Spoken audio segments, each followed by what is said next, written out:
Three, two, one. Introducing onto this episode of the Ricky Long podcast is someone who has helped me out along my career and someone I look up to for inspiration and advice. And I'm very, very pleased to welcome on Steve Tansey. You might look up to me for inspiration and advice, but not physically. Well, not many people look up to me physically. what height are you? That is there a myth there? Oh, that's a great question to start with. Thank you, Ricky. This incredibly intrusive podcast. My height, yes, my height. I'm 5'6" and a half. Yeah, but yeah, Zoe would say different. She don't think I'm 5'6" and a half, but I am. I'm not. I'm raising myself. Do you have that typical conversation where you argue about who's the tallest? Yeah. Yeah. You and Lindsay do that, do you? No. she got more self-perception than I have. She is. Steve, I'm so glad to get you on. So, take the floor. Introduce yourself to the listeners. My name's Steve. Perfect. Moving on.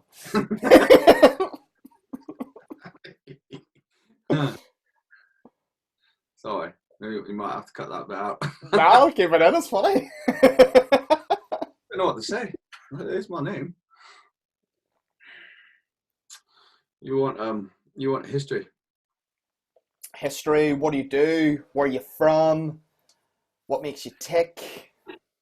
Okay. Well, my history is in employment history. I guess we start with that.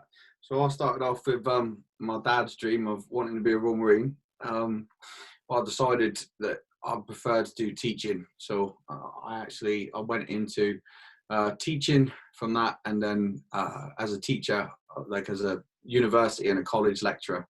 So that's what I did for a while. And yeah, I got pretty good at that. But then wanted to go back into uniform. So I went into the police. Did a stint in the police, working for Hertfordshire Constabulary, and then I went to from there into managing gyms, and then from managing gyms I went into the head of research and development role for 6 years, working for Les Mills UK, and yeah, I've just recently finished that, just as this bloody pandemic struck us. Yeah, and alongside with that, obviously, I've done 18 years as a trainer presenter for Les Mills, and I've been privileged enough to be, to carry the torch, the Les Mills torch, if you like, into many different countries. So it's been a blast. It's been great having this symbiotic relationship between, different careers of varying responsibilities, and then having that trainer always the constant in my background and my life. So every 3 months of my life has been a different release.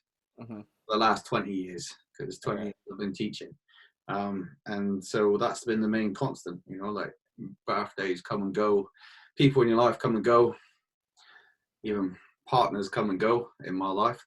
So releases have stayed constant, and Les Mills has stayed constant. So that's been quite an iconic thing for me in my career. Most people listening to this will know you from Les Mills Land, and like it has been 18 years every 3 months where we get new stuff to learn and all that. What is it that keeps you going with Les Mills and keeps you motivated every 3 months? Because you've had so much other change in terms of career. What is it? Why do you think that stays as the constant? I guess the people involved in it, like if you think about how many relationships that you form as a direct result of this like modality of training, and it becomes quite a big chunk of your life. For example, this evening we're going to have another call this evening, aren't we, with other people on the training team, just to talk to them and have a drink and relax. And I think that you form certain commonalities with these people, which keeps you involved in it. Would I say it's the music and the choreography? No, it's not. I like the challenge of actually having, a new thing to learn every 3 months. I like the challenge of helping other people learn it. And so and it's never been so intrusive on my life that I've felt the need to leave it. You know, and I think that's another thing you got to consider as well. You know, it's like how much something intrudes on your life, how much time it takes, and then what's the payoff? You know, what do you get? So there's got to be it's got to be a reciprocal relationship, and I do feel that with Les Mills especially it is. You know, think about how much traveling we get to do, you know, and go to roads and the meeting of people. As I said, my life's become a much better existence as a direct result of meeting more people. Mm. Mm. Yeah, not only do I believe you when you say that, like I've seen it, both you know myself and yourself. One of the things I don't know if you know this. One of the things I say to a lot of trainers, who maybe come to me for advice, especially new trainers onto the team, is I just say you need to go to one of Steve's modules or quarterly workshops. And the sentence I always say is Steve is the standard. That's that. Um, on how you not just how you lecture. I think lecturing skills, um, they're something which people put a lot of focus in, but it's how you set up a room. And I remember, I don't know if you remember this, the grit initial module training you, me, and Nicola Franklin did, Oh yeah. and Dave Kyle walked in as well as Denise. So Dave Kyle was IQN Denise, who was IQN you, and you were IQN us, me and Nicola. Yeah. Pressure on me, right? Yeah. The And I, middleman. Yeah. I and I remember. just remember your whole setup, like before any other instructors were in the room, you had your box of cables, you had your all the cables in the possible world for devices, you had your what goes through your head in the setup for a module. I mean, how important do you feel that is, or you know, like a setup for quarterly workshops even? Well, first impressions is the most important thing in every interaction. You know, first impressions. So I always backtrack from that moment. What do I need in order to allow the the very best of me to be presented to the very best of them Hmm. at that exact moment? And in order for that to happen, because I'm dyslexic, and I find um, I really need to concentrate on one thing at a time. But it does allow me to concentrate on something really well. So I'll need to stagger and almost segment when certain things happen in order for me to be able to do it really well.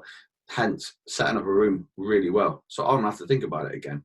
That means that the next time, you know, I need to do something else towards the module or have that really precious interaction with someone for the first time, there's nothing else weighing on my mind. You know, there's just complete focus and yeah, affirmation for that person's purpose to be there, you know, and that they've that feeling of belonging, you know. So you bring that in every word that kind of amplifies out your mind into the conversation, because you have no other distraction.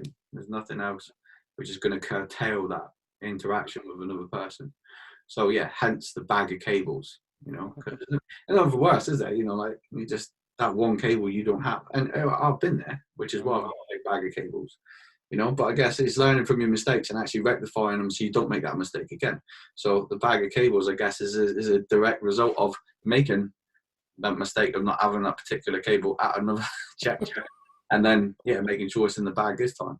Yeah, little things like that. But then yeah, it's just how much you care and how long you've been doing it.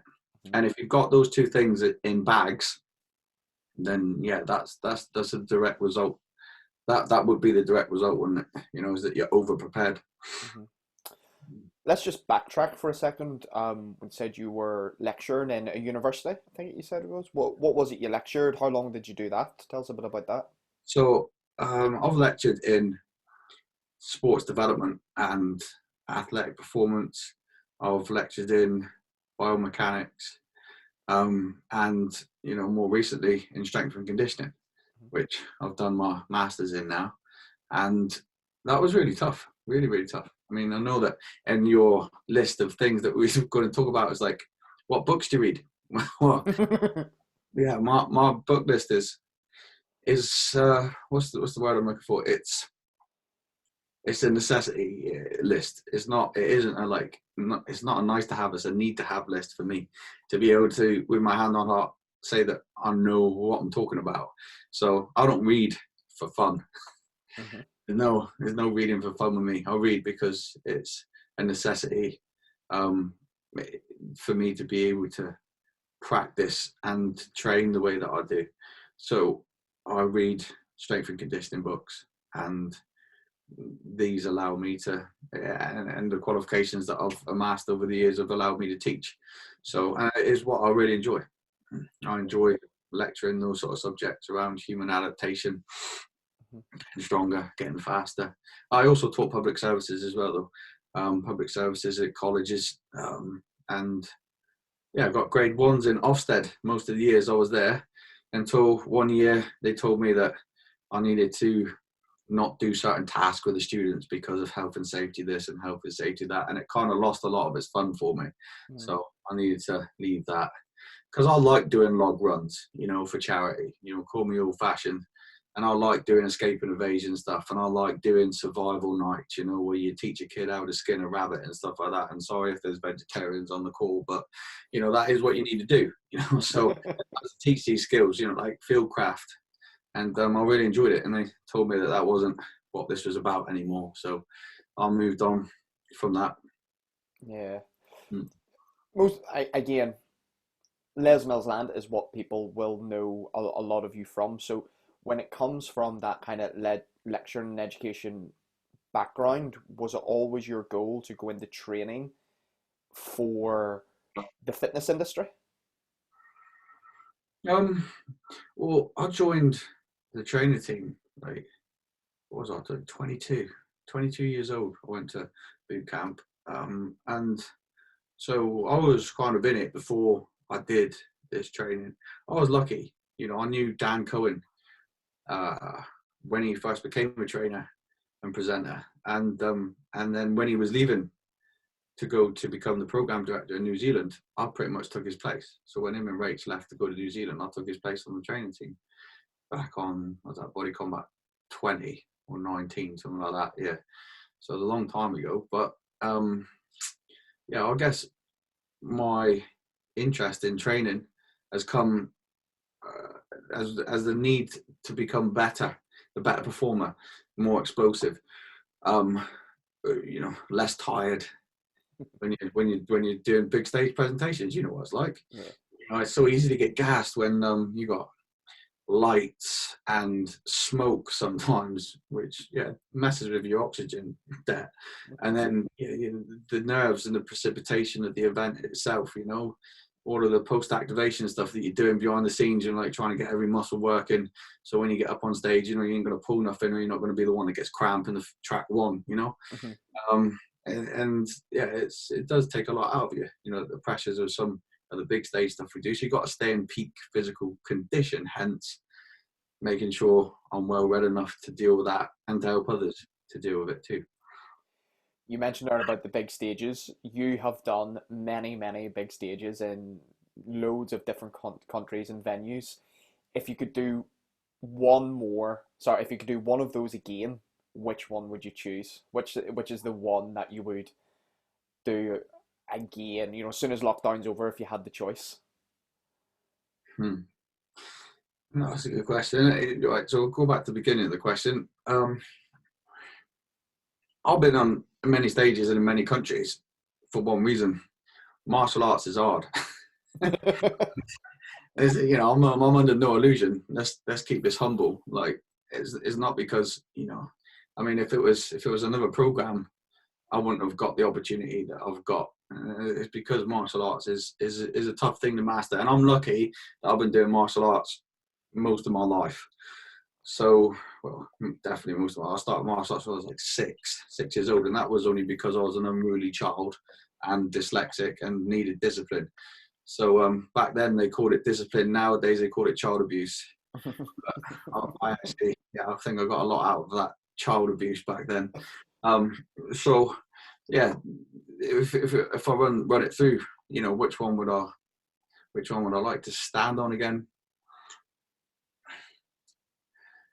The best moments for me, if we're talking about what's my best moments are training all of the instructors in the UK that we did for the Body Combat Aim One Technique Day. Hmm.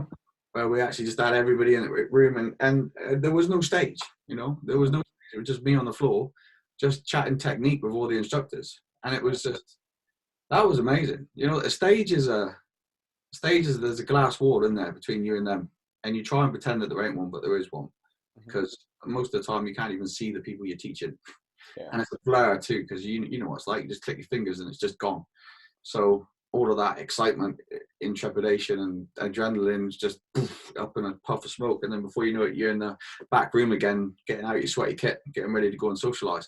But it's not really about the big events for me. I prefer module trainings to big events. I Hmm. like I like being on the floor with people, and that's genuine. When you said to me what's my favourite big event, I can't really pick one. Don't get me wrong, I enjoy them, and I feel very privileged to be involved in them. But for me, it's a means to an end, because if I can collect that amount of experience from doing something like that, if I can collect what it feels like, then I can use that to better end, to help other people stand in front of people and not be afraid. Because it's scary, isn't it?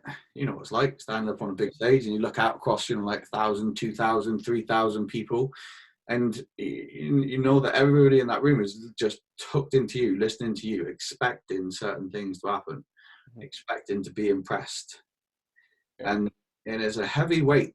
So I wouldn't. Parts of it are enjoyable when you forget that that's happening. Yeah. That like ignorant bliss moment when you're so tired that actually you kind of lose yourself in the music and the moment. But yeah, most of the time it's just that it can be quite a heavy burden, and I'll just keep in the front of my mind all the time. It's the experience I'm buying from this, and that I'm going to take from it, that I can then project and utilize to help other people overcome their shyness or their inability to understand their own brilliance when they stand in front of other people. I spoke about it the other night on with Greece. Was it Greece yesterday? I think it was. Um, Telling the instructors there that they're in the top 1% of the population. And what I meant by that was, how many people do you know that like public speaking, and how many people do you know that are actually really good at fitness training, and then how many people do you know that you can put both together at the same time and become inspirational? Hmm. And that's when you become in the top 1%. So we got a hell of a responsibility at the end of this pandemic to come back and do our very best to include as many people as we can in fitness training again. Yeah. I know a lot of people kind of joke on social media about how the first class that we all go back to and teach in an actual studio, you're not behind the camera, we're streaming classes, and it's great. But it's never the same. It's never the same exchange of energy Mm-hmm. from participants, everybody in the same room, and everybody's kind of half joking about how exhausted they're going to be. Like, will they be able to, in the conversations I have, will I be able to lift the same weights I can lift in body pump? My response is always, well, probably not, but you may as well try, because if they see you having to struggle, it'll make more sense to them why they're not able to do it. But I loved how you said there about when you're on the big stage, and yes, that's not the goal, but it's the energy that gets zapped from when you're up there because of the lights, because of the amount of people, or the adrenaline buzz. I can just see a lot of that adrenaline being done, especially with someone like you. The first class you teach back, where your first jump knee, you will literally jump higher than ever before. You have 7 or 8 weeks worth of lockdown pent up inside you. Yeah. Well, I've been doing 7 or 8 weeks worth of training too, though. Hmm. And I'm not saying this to guilt anybody else, not at all. Everybody's different, right? Everybody's perception of this house arrest is different, and there is no right or wrong. Yeah, so I'm not saying this in any way to make anyone feel like they should be doing workouts, not at all. I just understand that me at my age right now, specific to me, if I stop training now, I'm going to lose things and the ability to do things that I've never had to worry about before. Yeah, so it would tarnish my own perception of myself on, I guess, if I wasn't to train now, if I wasn't to actually try and stay in a reasonable shape based on what I know about myself, so that I can go back into clubs and help other people regain their fitness quicker. You know, there might be people that are fighting bigger demons than I right now that don't want to think about training, and that's absolutely fine. Each to their own, right? I'm not trying to guilt anybody. Yeah, Mm. strong. I like that message because there is this pressure. We must come out of lockdown. We must have done a certain amount of training sessions and learnt 5 new languages and be able to do cartwheels and handstands and all that shit. And yeah, I'm going to come out of this lockdown and I will have finished the whole 9 series of Suits. Yeah, me and Zoe have watched our fair share of, Netflix and crap TV, but it's a necessity, isn't it? And Yeah. it's essential to get us through it. And whatever, the biggest goal is to get through it. Yeah. Come out the other side as mentally healthy as you possibly can. Physical follow. Everybody's like, Tim Meadows wrote a good post a while ago about metabolism not dropping off that much. And it's not going to. It won't drop off that much. You think about like what your homeostasis is and how your metabolism is going to respond to this. Yeah, well, you're going to overeat. Everybody's binge eating. You've been eating biscuits. I've been watching. Mate, I love biscuits. Biscuits with spread on it. It's a new world. Yeah, but everybody's been doing that, right? And it's nice that you are just, you're showing it. And I think that, yeah, maybe we all do need to be a bit more real of it. I'm guilty of it, like what do I post? I post about me training. I don't post about me sitting there in the evening and eating, munchies and popcorn with the missus, because that's what I do. But yeah, it's just that trying to get that balance in it so that we all come out mentally stronger. There's people in this that are really suffering, and I'm trying to message and, like, for example, getting our talks going, in the evenings and stuff like that. Not that I think any of you guys are like suicide prone, but We're just there for the shits and giggles, see yeah, drinks. yeah, exactly. So it's something to pass the time, innit? And that's the main goal, isn't it? Right now is what can you do to be proactive and not feel too much guilt, but you're going to feel some guilt. Yeah, you're right. Everybody is. Leads us nicely on to the exercise question. There's one thing I wanted to pull out of that is one quote. So if we're going to talk about instructors and being fit to teach, which is a massive broad range of subjects. So let's kind of keep it possibly specific to you, body combat. One quote I remember you saying years upon years ago, don't know if you remember, is a great body combat instructor, it's not how they punch and kick, it's how they transition. Oh, yeah. Love that. Maybe not word for word that, but just what did you mean by the transitions of how a body combat instructor can what if I remember that rightly, what I'm trying to get across is authenticity is based in not how you look when you punch and kick, but how you look when you're not punching and kicking. So it's the little things that are tells as to whether or not someone's got an authentic background. And right, I know that a lot of body combat instructors don't in terms of them done martial arts, but that's okay. But we're still trying to fake it, right? In the same way as you're trying to fake some Olympic lifts in body pump, and trying to make them look really good, even though you may never have held an Olympic bar before, and you don't need to have. But my point in this is, if you want to look authentic, it's the stance and it's the guard and it's the return to those two things after each movement, or it's the linking of a combination. So if it is a jab and a cross and an uppercut, what needs to happen between that cross and that uppercut to get you to the uppercut? So there's a lot more at play here in terms of motor pattern, biomechanics and rate of force development in order for like opposite reaction to happen, for you to be able to look the way that you want to look, which is everybody's doing that kind of like comparison thing. Comparison's a social cancer, by the way, but you're comparing yourself to the video, right? You've only said the video. Now, Dan was second in the world for kickboxing at one point, and Rachel's been doing martial arts for a very long time and is very proficient in Muay Thai and Kung Fu, to mention. So it's, yeah, comparing yourself to them, people that get paid to do martial arts, is a bit of an unfair comparison. Mm-hmm. But, you know, there are things that you can do to teach yourself to make you look better, to be able to exert more energy, get more out of the workout, get the people to have more of a better workout as well. So I guess that was what I was kind of loosely alluding to. Like, I heard that years upon years ago, and it's always stuck with me. And I would still probably butcher the quote in some way if I'm ever talking to someone about body combat. Not that that happens too often. Next, I was going to kind of ask, what questions do you get typically from body combat instructors regarding, you know, their technique, being fit to teach? What's the number one thing you would be asked? Well, being fit to teach.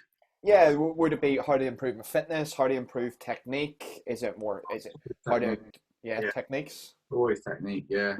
Yeah, but I think with technique comes the realization that fitness, because, so I'm going to use an analogy here. Rotation and range of movement is weight selection in body combat. Okay. Right? So, yeah. So you know, you got weight selection and body pump, which is the bar, right? Because you're trying to keep range of movement as a constant, hitting the angles, so to speak. Whereas in body combat, weight selection is classified in your rotational aspect of your torso and your range of movement of your levers for legs, for example. You know, so the distance that it abducts, or the distance that it travels sagittally, laterally, you know, in the same amount of time, you know, which is speed. And then you've got to think about velocity. So then, you know, what is the weight of the limb? Now, you know, I could do a body combat class and burn 150 calories. Yeah, I know I could just burn 150 calories. I could do the same body combat class and burn 950 or 1,050 calories, because I've done that too. The difference would be in the rotation. Yeah, so the rotational aspect of every punch. So how much the shoulders are turning, how much I'm leaning and dipping the shoulder before I fire punches, because I want to use as much of my HCL skeleton in each one of these movements as possible. So the center mass of my body. So I want to use my internal, external glutes, vastus medialis, and my erector spinae, quadratus lumborum, all these muscles that, you know, you wouldn't use if you're just extending and retracting your arms. All right. So yeah, your participants, and they do this. There isn't much of this. That's when the work gets really hard. And the same thing with range of movements on kicks. You know, can you telegraph a kick and fully extend it with a isometric contraction at the end of the range of movement before hiking it back, and making sure that there's checkpoints, like, for example, putting your hand here when you do a side kick, and then making sure your knee touches your hand twice before the leg goes back down, to make sure that your femur is going through the right range of movement when you do a side kick. You know, these are the sort of things that people need to think about, because the body will cheat. You know, if you say, right, there's two parameters you've got to exist in your body. I want you to be able to kick over there, but you've got to do it within 2 counts. So the body will just go straight to that point. Mm-hmm. But by going straight to that point, usually what's happened is it's turned into a roundhouse. So it's about providing people with real parameters and checkpoints that they've got to be able to go to. And then, as I said, usually when you do that and you show them exactly what it does take to do that move properly with authenticity and within the right neuromuscular pathway alignment, then they go, I need to get my fitness up now. Yeah. Because I can't do that. Not within the time you asked me to, and not for a whole 5 minutes. And that's when it becomes very different, you know, so calorific expenditure goes through the roof. And then usually they can pass that on to their participants too. This is one of the reasons that I just say to people, like, you just got to go and listen to Steve Tansey just talk about exercise science for what is perceived as a basic move, a sidekick. And then Steve will just start talking, and you'll realize there is an absolute plethora of information we need to be putting through our body. That idea of, because you can do that on your own. Instructors listening to this, if you do body combat, you can do it on your own. If you're doing a side kick, you put your hand up in the middle, like kind of in the middle of your body. Do you want to explain that just a little bit, so as I don't do it wrong? So just below the sternum, like around the solar plexus area, you want to draw the knee up to that sort of area before you extend the leg out, and then retract the knee back to that same line without allowing the knee to go below the ankle. If the knee goes below the ankle, it becomes a side kick. So a back kick instead of a side kick. So I'll bring the knee up, touch, extend, touch, down. And then at the end of the range of movement as well, there's that video that I'll put on my Instagram of dipping the shoulder as well. So you dip the shoulder as the leg fully extends. This actually helps with the rotational access of the ball and socket joint, which allows you to get not just the foot in the right strike surface position, which is the blade of the heel, but also allows you to get extra neural drive because of the twisting of the body. So it just makes the kick looks much better. And if you manage to pinpoint the exact time that you reach full extension, so not the hyperextension of the joint, but the locking out of the joint of the leg at the same time as you finish the rotation of the shoulder, it looks so much sharper because you've now got an integration of the upper body and the lower body finishing at exactly the same time, and that symmetry makes the kick look better as well. So there's things at play. Yeah, there's I can talk about a side kick for about half a day. We ain't got that time. We'll have that video because you put that in your Instagram. I remember watching it, and what I remember watching about that video was it was when you kind of demoed that and that kind of lean away as the leg went straight. There was just this gasp in the room of people, when the penny drops and people just get it. Yeah. And that was really, I'm watching that from a non-body combat point of view, and I'm just watching it thinking, yeah, that was pretty cool. There's other things you can do like in other movements too, but again, there's cheats where it's an easier way of getting to something, but then there's a hard graft, which is where you've got to do extra things to make it look better. So if I was to put that person in the middle of 3 or 4 other people, I'd be able to tell which one actually had the additional information. And combat, I guess, is one of those programs where you really can tell the difference. It's harder in other programs to tell the difference, but combat, because of the complexity of it, and you don't have any equipment to hide behind, it's just your body, so you are the program.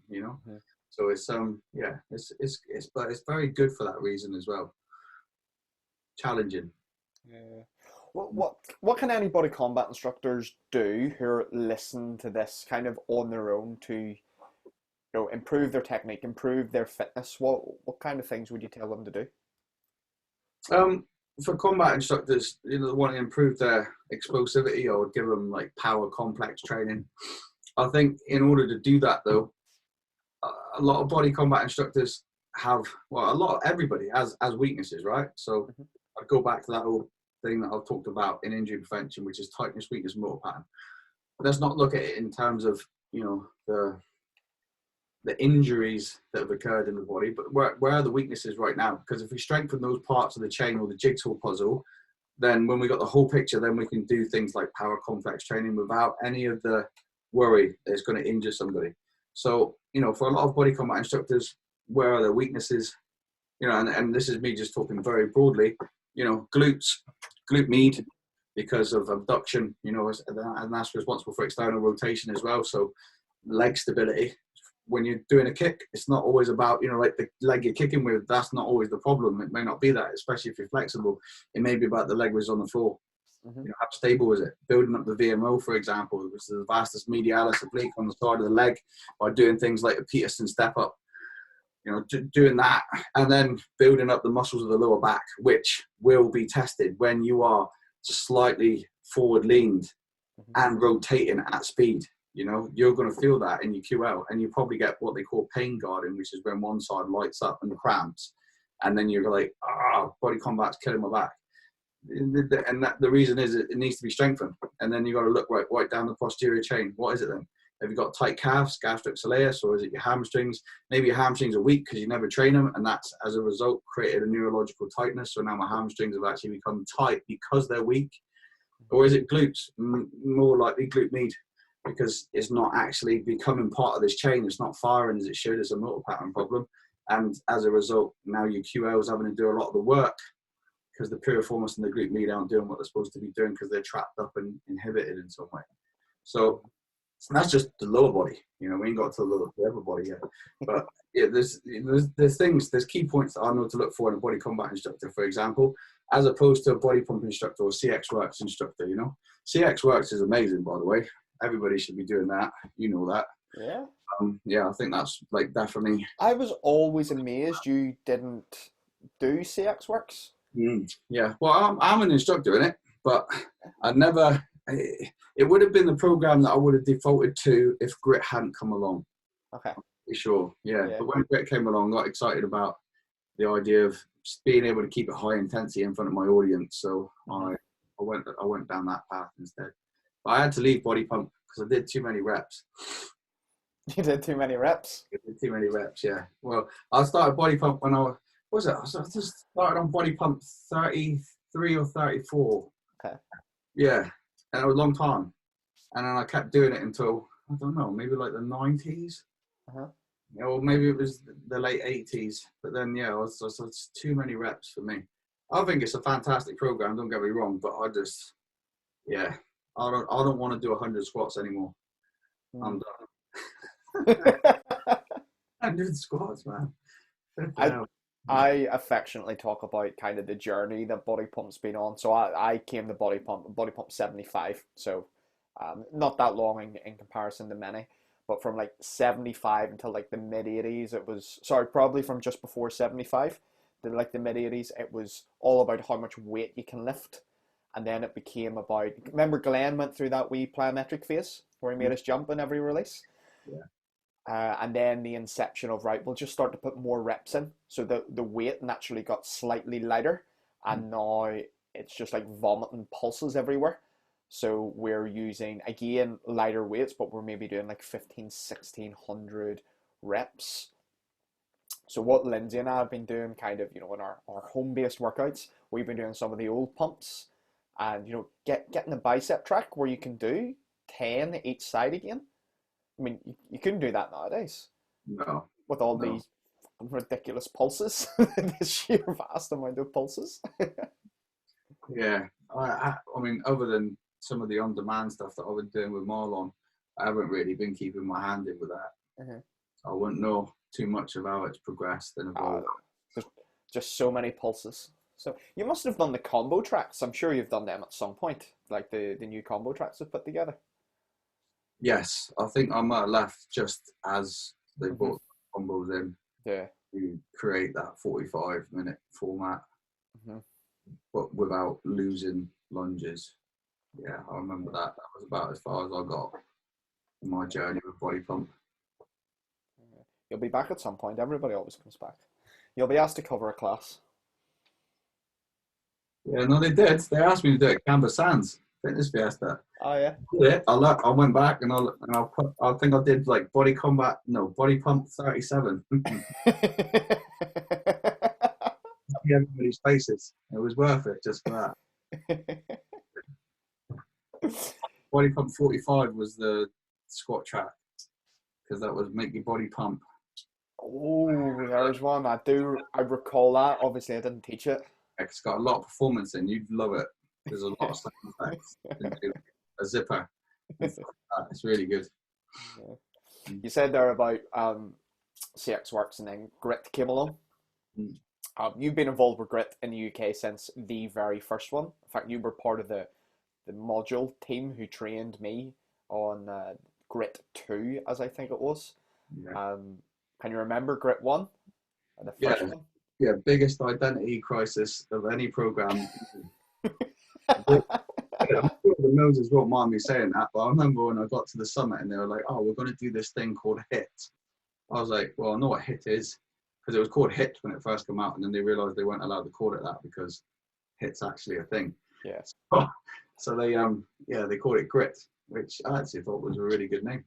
And yeah, when we first did it, it was all on the beat, wasn't it? It was all music, yeah. And I remember thinking at the time, like, this is going to be really tough to get my heart rate up because they're asking me to do, I can't remember what exercise it was, but I knew that I was all right at doing that particular exercise and going at the beat I was going. I knew I wasn't going to get the 85% and heart rate and above.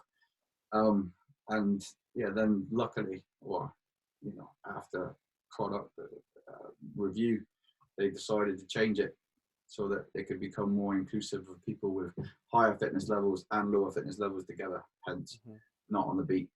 But it was fun when it was on the beat, though. Oh, I it's did brilliant. like, yeah. Do you remember one of the plyos? It was either plyo 2 or 3 where you had the benches in a row the whole way through the room and you had to like box jump on them, over them the whole way around. Yeah, it was good. Yeah, Yeah. I was class. I do miss that sort of stuff, and I miss like I think number one had like this track called Reptile in it, and it got faster and faster. And I remember it included like you had to like drop down and do like a burpee on the bench or something to it.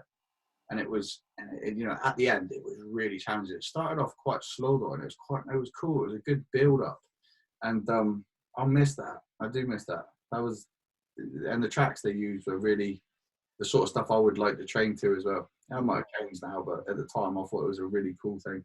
But yeah, grit has only got better though. I'm certainly not taking anything away from where it's gone now. It's the best version of what it can be now, without a shadow of a doubt. How do you feel about the argument that's sometimes made about how like grit strength has so much jumping in it? It's like plyometrics, it's like grit plyo, etc., etc. Right, so you've got to understand how the body operates in terms of strength training. So there's only so much strength training you should be able to do with the bar, because the bar needs to be a certain weight in order for it to be considered strength training. Hence, you can't keep that bar all the time. So you need to be able to do something else. Now, there's two things that need to happen in order to create adaptation in the body productively and efficiently in a smaller amount of time so it's noticeable. Number one is you've got to increase, weight selection so that you tear muscle fibers, but also those muscle fibers need to be immersed in a lactate acid. Yeah. So, and the only way to do that is get the heart rate up. So it doesn't matter how you're getting the heart rate up, as long as you've ripped those muscle fibers doing something like a squat press first before you go into jumps, and then you continue to do jumps. The fact that you've already done that damage is fine. You don't need to keep doing something else with a bar. You just need to get the heart rate up. And one of the best ways to do that is body weight training. Jumps, loading the legs, because you get a rate of force development on a landing where you have to overcome the inertia of your own body falling into the floor, which is far greater than doing a squat with a bar. Yeah. Because you've now got your body weight times, speed and hitting the floor, depending on how high you jumped. So you've got a lot more like fixated muscles that you need to use when you're doing stuff like that too, body weight. So yeah, you're going to get higher heart rate, going to get more lactic acid secretion, going to increase testosterone levels. You've already got your human growth hormone up because you've done, the bar work. And I love the way that they've structured it now, because you're not going to be able to secrete human growth hormone in every track. You need to just it needs to be intermittent, So I like the way that they've spread out some of the heavier lifts with the bars for safety and also for that, adaptation response with human growth hormone. It's clever. It is Yeah, clever. yeah, because people think in a HIIT class, so like the clues in the title, HIIT class interval training. They think you should be working as hard as you can the whole way. Sorry, by as hard as you can, like your heart rate should be at 190 the whole time, but you've actually got to let it come up and down. And the way to let it come up and down is to have peaks of intensity. For example, a squat press with the bar will lift the heart rate higher per se than a standard push up. So it would make sense to superset those so as you get that interval effect. And I always say to people who have that sentence, that argument that it's not strength training anymore, it's plyometrics, it's jumping. I said, well, if you think about how the muscles work, when you're doing, say, a squat, you're actually decelerating when you come to the top of a squat. So your muscles are actually losing intensity, your body's losing intensity. So if we set the bar down and we do a squat jump, you're actually increasing intensity towards the top of the squat. That's just using a squat as an example. So you're actually maximizing the overall effect the training can give with you. Yeah, yeah. We need to think about it in terms of periodization. So the conjugate theory, right? So they need to look up like the conjugate method. Mate, I'm writing that down. Yeah, yeah.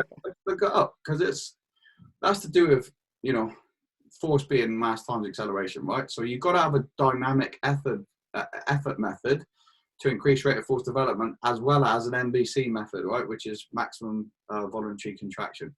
So you've got a day one and a day two. If you're going to do training, you only got so long to make a lift, right? So if you're looking at trying to increase your 1 rep max or your 6 rep max, your 8 rep max, you only got so long to make those lifts. So you've got to increase your fast twitch muscle fiber contraction in terms of like rotating your high volume and low weight in further rotations of like different variations of exercise as well. So you've got to do that because if you don't do that alongside just doing lifts, you're not going to be able to have the explosive capacity that you need to increase as well, right? So I think accommodating like resistance bands and chains and stuff like this in the workout is the way forward, you know? So looking at, you know, how we can load up eccentrics, you know? So how can I make it heavier, you know, to actually return the weight down, you know, whether that's negative training or, as I said, using bands or chains. But the conjugate method is a really good one. And that's what works. So what I'm trying to do is bring that back into grit strength. They understand that, you know, and that's what they're doing. They're basically saying, well, here's your heavy weight. So this is your version of, not MVC, but your version of weightlifting. And then this is your speed training. And both of those need to go hand in hand in order for you to get stronger. You know, power is speed times strength, but strength will increase with power. So there's a relationship between the two. Man, I love that. Like, I just love how you talk about that. You make it make sense. That's your job, I suppose. Yeah. Well, you know, it's funny you say that, you know, because for quite a long time while I was working for Les Mills, I wasn't very good at that. And my boss used to tell me that all the time. That was Jean Ann Mona, and she's a lovely lady. She used to tell me off because a lot of the stuff that I'd say wouldn't make sense. It makes sense to me, but it wasn't making sense to everybody else. So I had to really learn how to. You know, it's not to say no one's cleverer than anybody else. It's just you get used to using certain terminology. You know, it's like, you know, us and Les Mills. You know, we might say, you know, the CXM or something like that. I know. You know, that's customer experience manager, but it's just terminology. For me, MPC is just terminology. It's part of my trade. Just in the same way as, you know, like a hairdresser might have a certain name for a pair of snips. I don't know, you know, so it's just terminology. It isn't intelligence. So I guess what I needed to do is just get over that and work out what are the layman's terms for what I'm trying to explain right now. What words does everybody understand, but would tell the same story, paint the same picture? The conjugate method is quite complex, actually, but it is a good one. I'll look into that. It's kind of a new one on me. I've heard of it, but mate, I don't know a lot about it. I was going to ask you and kind of say you've almost gone full circle in that you're going back to the gym management, and you're also going back to like coaching and working with people on, would you call it one-to-one fitness?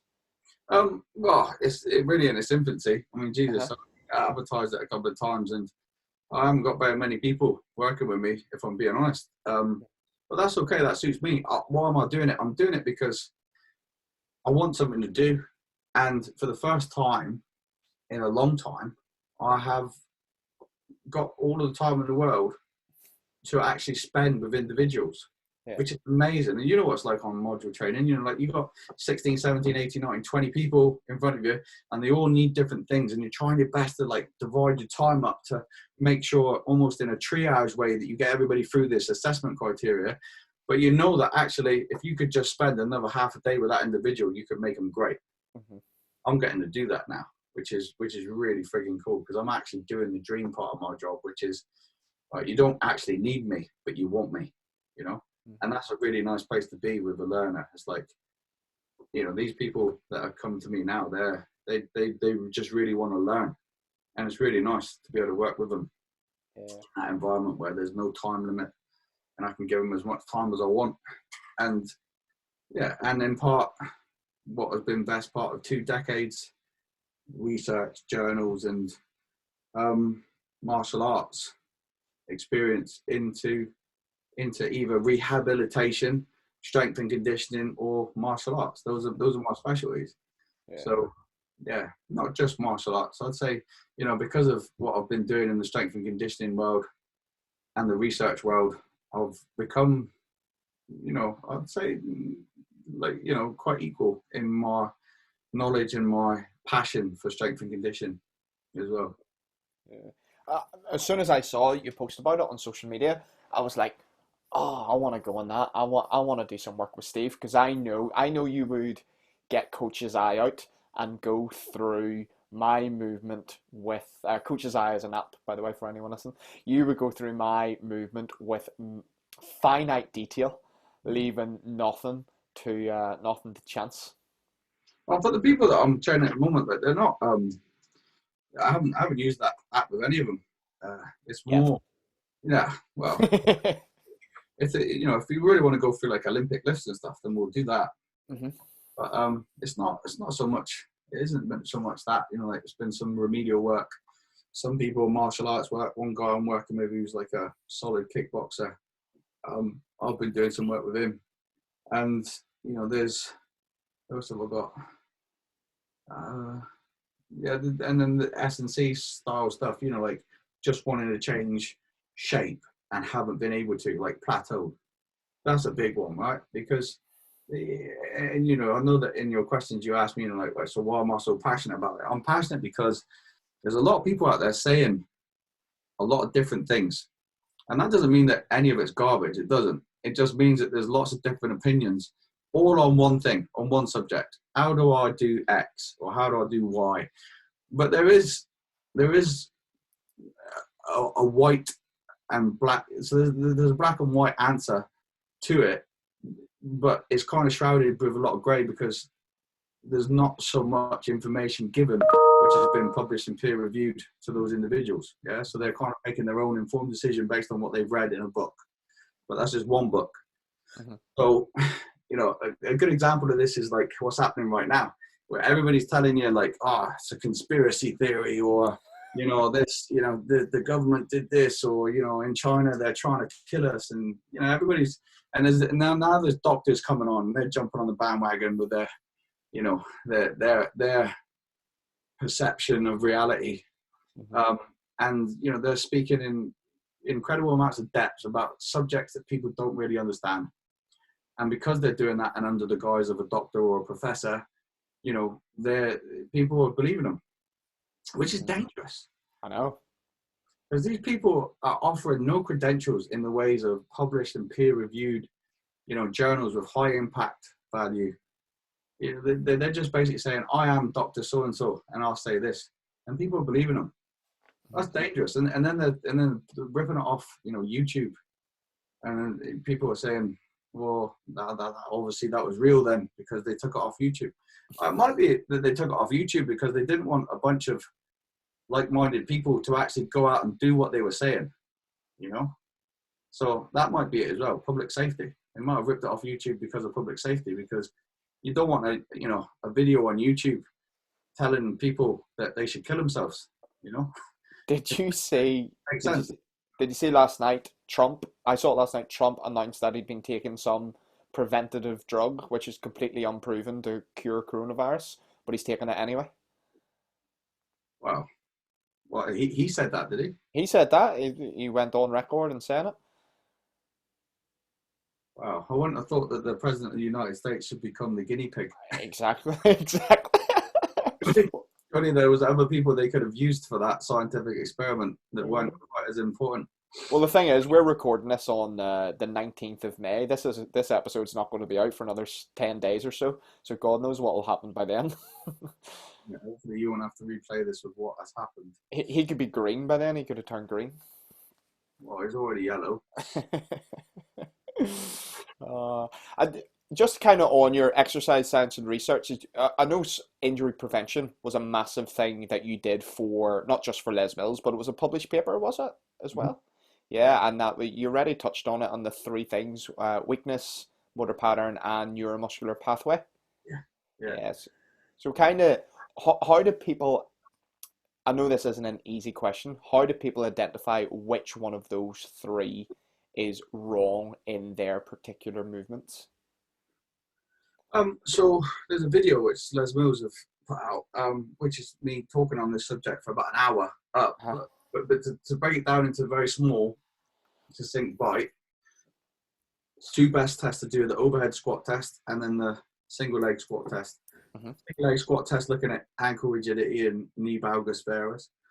And then the overhead squat test, which is looking for, excessive forward lean, arms falling forwards, could be knee valgus, knee varus, but more importantly, looking at posterior anterior pelvic tilt of the lumbar pelvic hip complex, or and how that actually creates either like a lordosis or kyphosis in the spine. So all of that stuff needs to be analysed in those two tests, and then from that you can kind of surmise what might be tight and what might be weak, and then you need to do manual muscle testing, and then passive and active range of movement testing to work out if you're right. Once you've done that, then you can set about creating a program for someone in relation to strengthening the asymmetry in the body. So the asymmetry in the body is like, right, so I've got one side of my psoas is tighter and the other one's weaker. So I've got a tight psoas on this side, which is overactive, too strong, and this one on this side is too weak. So now I've got like a hip hike going on, right? So hip hikes when I move or when I walk or run. And that over time is going to have wear and tear on the joint. It's almost better to be weak on both sides, rather than strong on one and weak on the other. Yeah. Because that imbalance in the body causes havoc over a period of time. So especially if you're doing like high impact stuff, there's those programs. So that's the short version of it, I guess. How do you find it? How do you locate those things? Tightness, weakness, motor pattern. You follow those two initial tests, then manual muscle testing, passive active range of movement testing, and then from that, program creation. Yeah, well, what I'll do, I'll add, I know the video you're talking about, the injury prevention, so I'll kind of add that into the show notes and people can check that out. Because it was recent as well, wasn't it? Like, was it within the last 2 months? Yeah, it's recent. I did Yeah. another one which is similar, uh, which was like we did some stuff on posture analysis as well. Some of that got fed into different programs, and then before that we did training to teach, which was how to strengthen the body for teaching too. I've got lots more ideas. Like the next study that I wanted to do, which I was going to do at Summit for you guys, was on PAP, which is post activation potentiation, which is another like incredible subject, which we haven't really touched on in Les Mills at all. So that's how to activate certain bands of muscle tissue and motor units before you utilize them in a compound jump or lift. So how can you actually switch your body on more? Now, I would use builders as a good analogy for that, because if you look at like builders, they may not look like the most kind of like hench, like they don't look like, bodybuilder types, but, can they pick up like 5 bags of sand at once? Yeah, they can, because they just learn, their bodies have learned through adaptation over time how to create massive amounts of strength, utilizing as much of their muscle capacity as possible. Hmm. So it's like, it's not just, like how big your muscle is, but how much of your muscle do you actually use when you lift? So what is, in the same way as like your brain only using like 15%, how much of your muscle mass do you actually use each time you pick something up? Obviously, that's dependent on the task, because your brain recruits in relation to the task, but how can you ramp that up? Yeah, so I love that because what's jumped in my head is an analogy about why farmers are so strong. Because what a farmer will do, he'll pick up, a calf, a baby cow, when it's a baby cow, and he'll pick that calf up every single day for years upon years until all of a sudden it's a 1 ton cow or however much cows weigh, and they just build up that general adaptation, that general stress and stimuli constantly. But you look at a farmer or a builder, they're you wouldn't necessarily say they're in bodybuilder's physique, but they're strong, they're fit for purpose. yeah, yeah. Yeah. So that's an important thing. I think the people that want to get stronger and fitter, but don't necessarily want to increase muscular hypertrophy, or muscle shrouding on a joint, they don't want that, but they do want they do want to be the best version of themselves in a particular sport or performance, so there's something else to be said for that. So that was something else I was going to take people through at Summit, but Summit's not happening this year, so maybe it'll be next year. I know. I'm hoping for a winter one.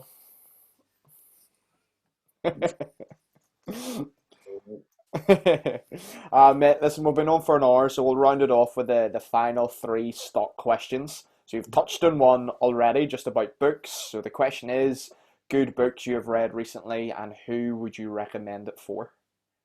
All right, so as I said, books is a necessity for me. I had a quick look through what I've been reading recently and ones that I'd recommend. I'll put down 4. So Advanced Strength and Conditioning by Anthony Turner. That's a really great book because, Anthony Turner is someone that I worked with for a while at Middlesex University, and he was the supervisor on my Masters of Strength and Conditioning. So I know that, that everything that he said is valid, and he's been, he's actually published more than 60 peer-reviewed papers on S&C and does work with the British military, etc. So he's a good one. The Human Machine is another good book. Tapering and Peaking for Optimal Performance. And then there's Neuromuscular Aspects of Sport Performance. They're all really good books. There's a little more, but I just wanted to give you like my top 4. Awesome. The strength and conditioning. They really helped me with program design and understanding, the ins and outs of not just anatomy and adaptation, but psychology, which is a big part of it too. Mm-hmm. 3. What was the 4th book there? I might have written down.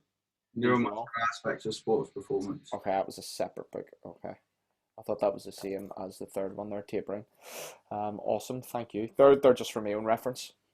That's why I ask people books. It's just to give me ideas.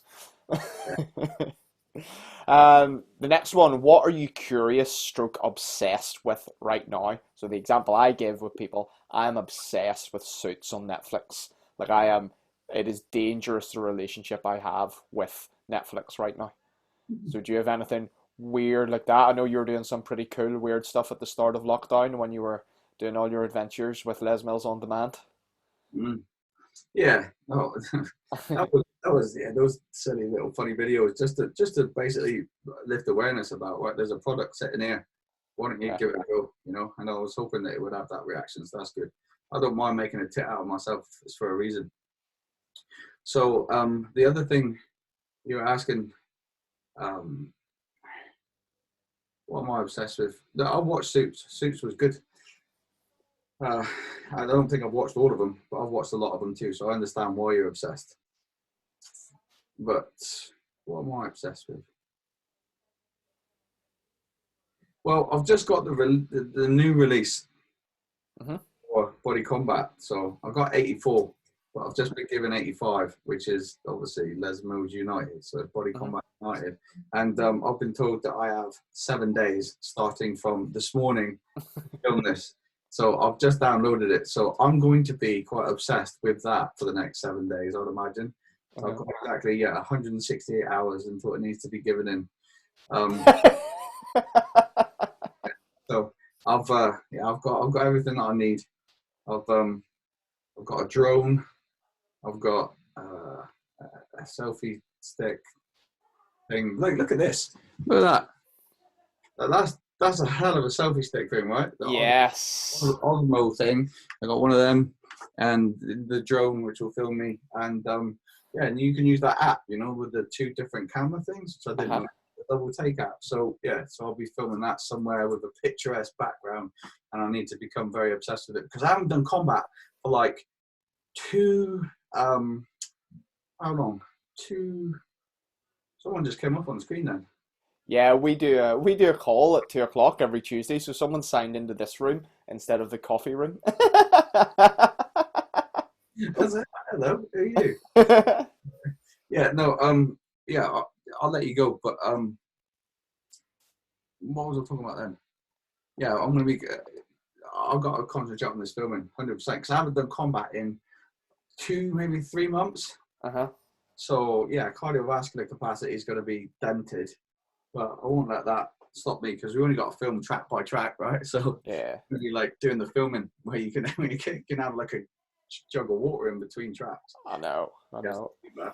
Do you have a location? Or are you going to do it in the house? You going to do it in the back garden? I know you got a nice back garden with that decking area and all that.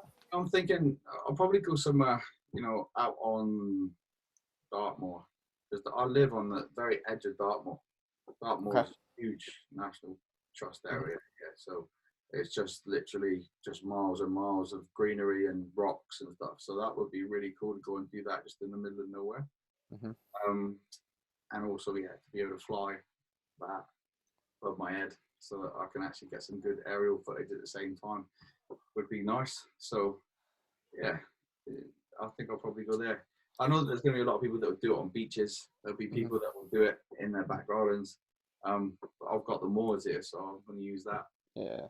Mm. We're going to try and do ours because we've got like basically like the very very beginnings of the Scottish Highlands, across the water from us, like you're scraping the barrel to call them the Scottish Highlands, but it's definitely the western coast of Scotland. So we're going to try and do it with those in the background, weather permitting. Mm. Like I said, it's the west of Scotland, so the weather could literally be doing anything at any point. We had snow last week. Wow, Scotland, the west of Scotland had snow last week. Meanwhile, London was sitting at about 20 degrees. that's so crazy, isn't it? So changeable from one end to Oh, the other. oh, Yeah, you guys usually get the worst end of the stick too, but like 100%. recently it's been really good for you, hasn't it? This lockdown, we could probably count in one hand how many days we've actually had rain. But today is actually one of them. Mm. But the weather has been fantastic. We've been able. It's been that sort of weather where you can sit outside. You just need to make sure you have a coat with you. You can't get too comfortable. It's been sunbathing weather here, bro. Sunbathing. I know. I've seen. I've seen. Yeah. Oh, here's another good book. You know, Gin. cocktails, cocktail book. Yeah, so there you go. So Well, for those listening, Steve created last week a Zoom call, where a few of us got online and just chilled out, had a couple of drinks, yeah, and Steve took. How long did you take to make that first drink? about 10 minutes. Tasted so good. As a If you get your hair cut, bro, the longer it takes, usually the better the result, right? I know, I know. How did you feel about getting asked to go and do filming, like the day after you shaved your head? Oh, yeah, that was very unfortunate. Um, yeah, well, as you can see, Yeah, my it's grown back. hair goes back real quick. It'll Yeah. be back to what it was soon. Hmm. I've gone over the backs and sides again to get rid of them pesky grey hairs that I can't quite find a way to eliminate. As much as I've read up on telomeres and senescent cells, I still haven't found a way to actually get rid of the bloody things.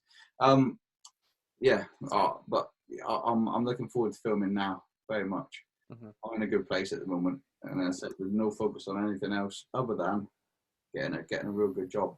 Yeah, good. I'm going for. Do you remember when Les Mills Jr. first appeared, and he had all the hair and the big quiff? I'm going for that approach for my filming. He had long hair when he first appeared, very long. Yeah, he did. It was like he was like Mufasa. Yeah, it was cool. I liked it. It went with his like kind of surfer personality back then. Yeah. Mm. And then finally, last one. Where can people follow you on social media? Um, well, yeah, I guess there's two places, but I prefer if people follow me on my Instagram account because I cannot do any more Facebook.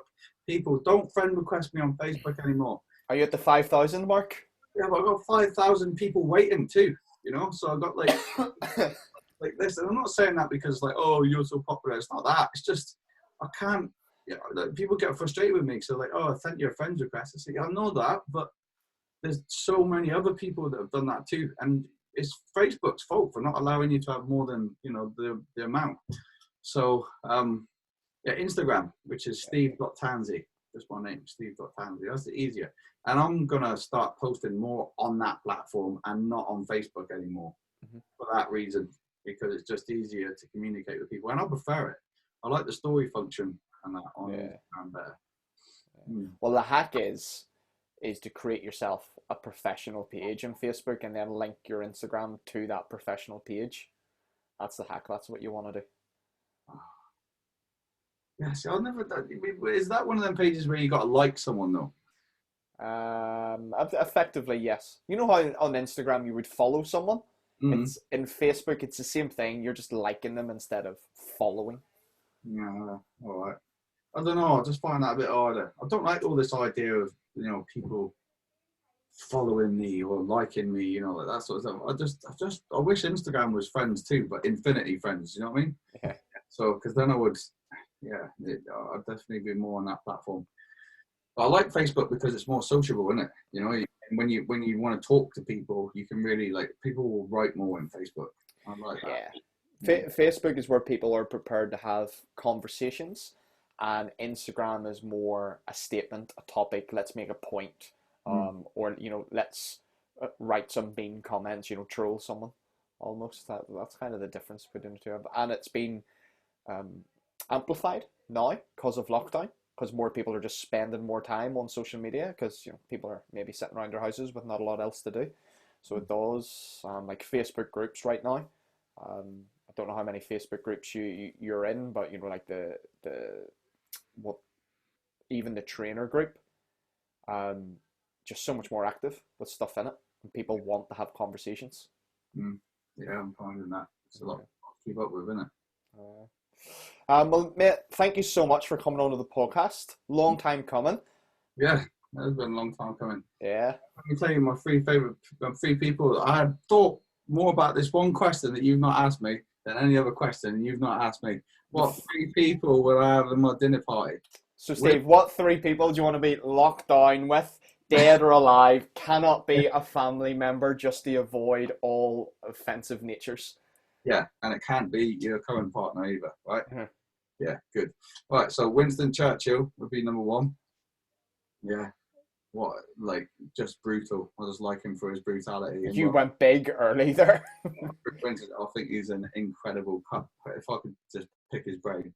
And then Mitsuyo Medea, who is basically like the godfather of jiu-jitsu. He basically taught Gracie jiu-jitsu to the Gracies. But he won over 2,000 professional fights. So basically, he's the toughest man that ever lived. Okay. Yeah, so New one on me. Yeah, I'd love to sit down with him and pick his brains about Brazilian jiu-jitsu, especially. And then one that everybody knows, Richard Branson. From a business point of view. So I was kind of thinking, I'd like to know, Winston Churchill's mindset, and strategies. His strategic mind would be amazing. That Mitsuyo Medea for his, ability for the physical art, and then I'd like to sit down with Richard Branson for his business mind. That would be a hell of a conversation to have. Obviously, you'd have to have all those conversations separate because we wouldn't have much of a discussion. But it'd be good to actually have those individual people's mind for an hour or so. That would be good. I love that question because you really get to see in the people's thought processes. I never thought you would say something like Winston Churchill. I thought you would be naming. I thought you'd go really logical, and you'd talk about somebody who can cook you the food, someone who can catch food, someone who can build you shelter, that sort of thing. But you went for Winston Churchill. Yeah. Well, I kind of I got brought into this question maybe under the false prophecy that that I was going to have food because it was a dinner.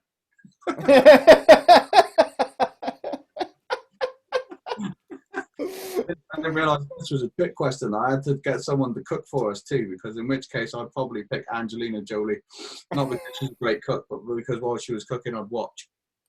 Obviously. Yeah. It's just that logical brain. I thought you'd go really, really logical. I want someone who can, do my cooking for me. I want someone who'd be funny, and I want someone who can other. But you went super inspirational with three inspirational people. Funny would be Eddie Murphy. I think his stand-up. You ever watched Eddie Murphy stand-up? Do you know what? Denise said Eddie Murphy last week, and Eddie Murphy, I just must be slightly missed out on that generation because he's never been in anything for me. Go and look up online. Eddie Murphy, Delirious. I think that's what it's called. Delirious. Yeah. Eddie Murphy did it. It's such good stand-up, man. I really love him. He's so good. So many different characters that he can do. Mm-hmm. Like, he's good with voices too, you know, and like getting you in telling storytelling. Yeah. So definitely one of the best for that. Like I said, I've seen him and stuff, but he's never really. I think it's just maybe I've just kind of missed out in the generation of it. I'll probably the equivalent for me would probably be coming through. What was it? Was it Chris Rock? Chris Rock, yeah, with Kevin Hart. Yeah, and Kevin Hart. Yeah, I was going to him next, and that's probably the generation of mine. Just missed out on Eddie Murphy. Yeah, yeah. But I am partial to a bit of Michael McIntyre as well. Observationalist. I love observation-based comedy. Yeah. You know what you'd love? On Netflix, you probably already watched it. Joe Rogan's comedy stand-up. No, I haven't watched that because I can't see Joe Rogan as anything other than MMA. It's just weird for me. Yeah, it's really weird for me to actually like try and see him as a comedian. Yeah, no. He's so funny. The one I watched, it was 30 minutes explaining the difference between men and women. And anyone who's listening to this, if you are in any way easily offended about the possibility of being sexist by an off-the-cuff remark, do not watch that 30 minutes because you will be cringing at everything. It's very, very good. All right, mate, listen, we'll round it off. Thank you so much for coming on. All right. Hour and 21 minutes. There you go. We did well. We did well.